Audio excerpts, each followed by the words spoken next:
Hey guys, good morning, good afternoon, wherever you're out there. Again, guys, welcome back to Merchant Services Slayers. Thanks so much for tuning in. My name is Carson Cook. Once again, sorry I've been doing videos lately. We've gone through some training stuff, a lot of different updates, been pretty busy traveling, but glad to get back to it, guys. Gonna start getting back into a regular habit, a regular routine of making these videos, guys. So please, if you do like this content, just like Craig says too, please like, share, subscribe, so it'll take care of that algorithm, and share this content. Let us know in the comments if you want us to do more of this. Hopefully this does kind of help people. We've been getting a lot of new people, guys, into the group. We've getting a lot of new people into our Facebook group, the Merchant Services Slayers group. And I'm going to talk today on something super important, especially if you're new to the industry, and it's basically the common new agent mistakes to avoid.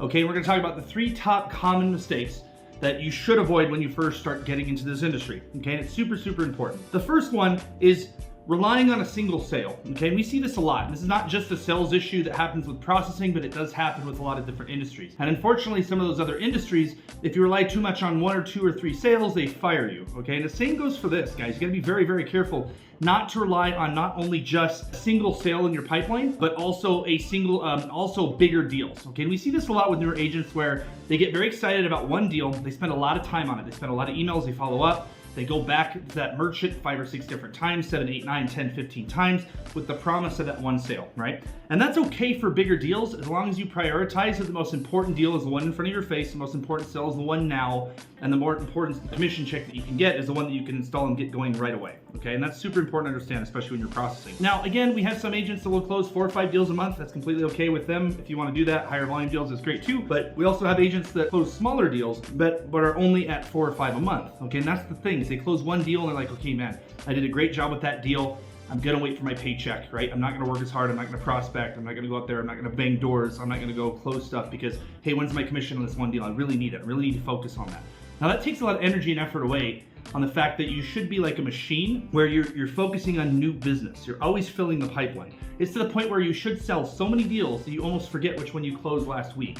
Wait, I closed that one last week? Oh yeah, that's right, because I closed 4 other ones. That's a huge thing to understand, guys. And like I said, rely on your support staff to help you get to that point where you need to be focusing on new deals. Close 4 to 5 to 6 to 7 deals every single week instead of 1, and then focusing on the commission. That's a huge mistake. The second thing too is post-deal maintenance, okay? A lot of newer agents think that once the signature's on paperwork, and maybe we've asked for a few referrals and we just send that deal in, it's done. Our commission's paid, that's all we have to do, and that's the last thing that we need to do. And then we're done, right? We don't have to deal with the customer anymore.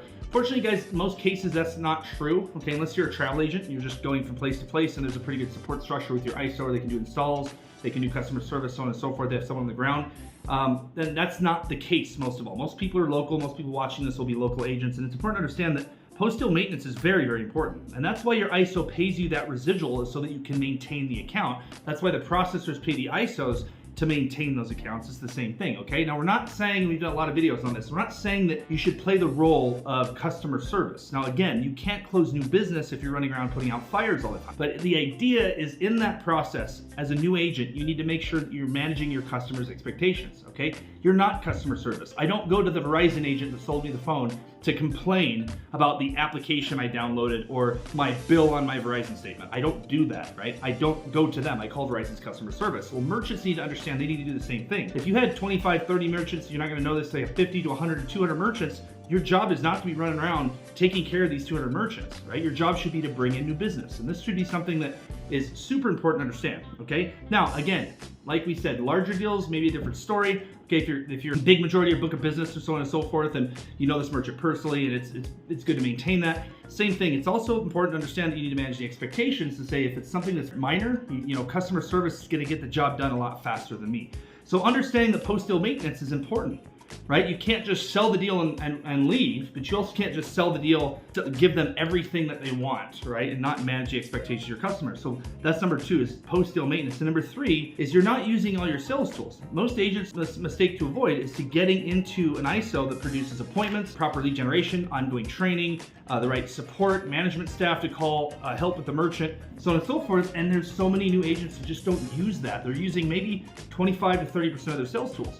And we get this a lot from agents that have been in the field forever, or sales guys that have been selling for 45 years and I know what I'm doing. Yet those same people still only close 5 deals a month. And they're not getting up to the 25 to 30 deals a month because they're not utilizing every single sales tool.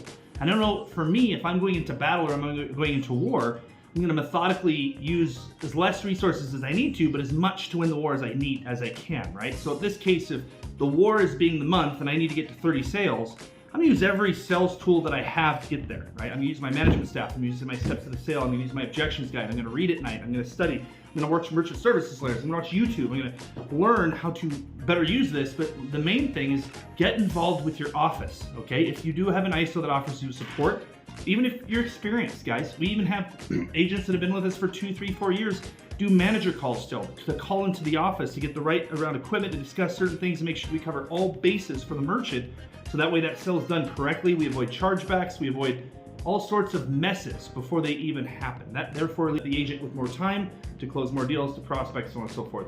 And this is all about experience. So those are the top 3 things. So to review, just be very careful. Number 1, don't rely on a single deal. Get your out there, go sell some stuff, keep going, okay? Keep adding to your book of business. Number 2, post-deal maintenance. Make sure you're taking care of your deal when you're finished, okay? Manage expectations, but don't go around putting out fires. And number 3, you gotta use all your sales tools. Call into your management staff, call into your national accounts director, work with them on a daily basis, ask them questions, get them involved, okay? Other than that, keep selling, rock and roll. Talk to you soon.